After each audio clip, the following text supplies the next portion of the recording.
Hey, this is Greg, and this is Tuesday, so this is another viewer question day. Today I actually have two questions from a young lady by the name of Lindsay. Lindsay asks, "Hey Greg, why isn't foraging cool? I've been watching your channel for a while, and I love all of your Saturday shows on wild edible and medicinal plants. But when I talk to my friends about it, they all think it's weird."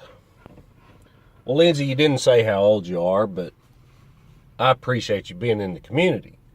And there's a couple of reasons it isn't considered cool. One is because it's an ancient skill. It's just not in style.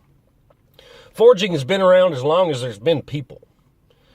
There have been entire foraging cultures. And today, if you can't go buy it in the store, it's not cool.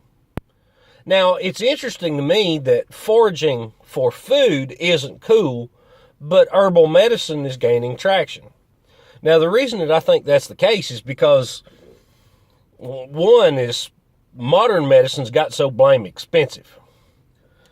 And you still go to somebody or you go to a health food store, and a health food store is absolutely cool.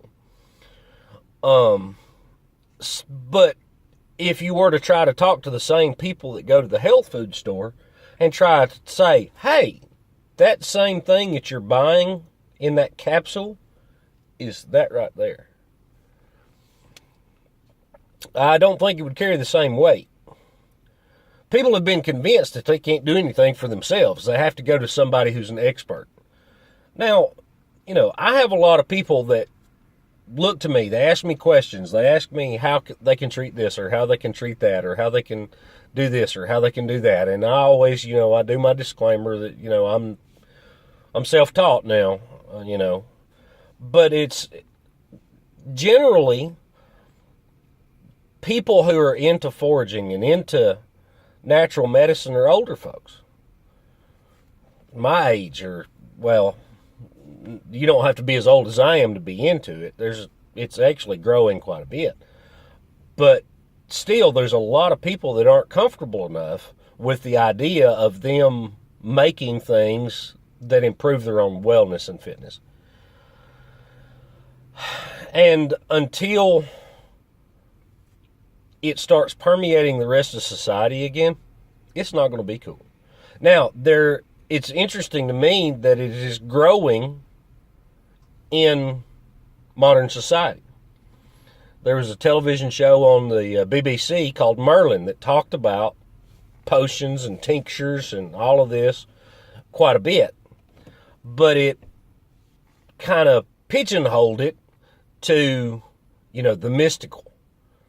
The video game Skyrim, you foraged a lot in it. I don't know about the new Fallout, but the old Fallouts, you collected plants and made healing powders and things like that. So it is something that's growing, but it's still it's kind of a fringe thing. The second question that Lindsay has is, do you have classes? Well, Lindsay, I do have kind of a class. I do plant walks, and I generally do them in the fall and in the early spring. 4-H groups, Boy Scout groups, Girl Scout groups, any youth group, environmental classes, anything like that, they have a massive discount on it.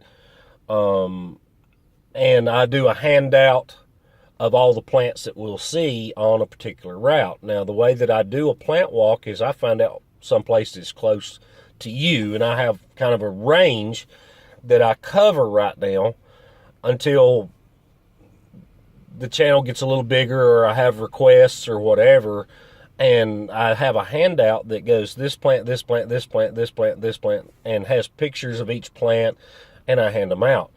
And I do children's and young people's groups, I do adult groups, and I'm scheduling for spring now, because my time is so limited that I just got to make sure that it fits in my schedule. Well, Lindsay, I do appreciate your question. please feel free to ask anything. And I'm glad that you're interested, and I'm sorry your friends don't think it's cool. But that's okay. Be an individual. You might be the one who helps somebody in the future. Okay? If you have a question, there's an email address in the video description. I've only got one more question right now, and it'll go next week. And Bill, that's your question. I haven't forgotten you. You're next. Okay. All right. Well, I hope you enjoyed it. Step by step, we're bringing rural back. Bye bye.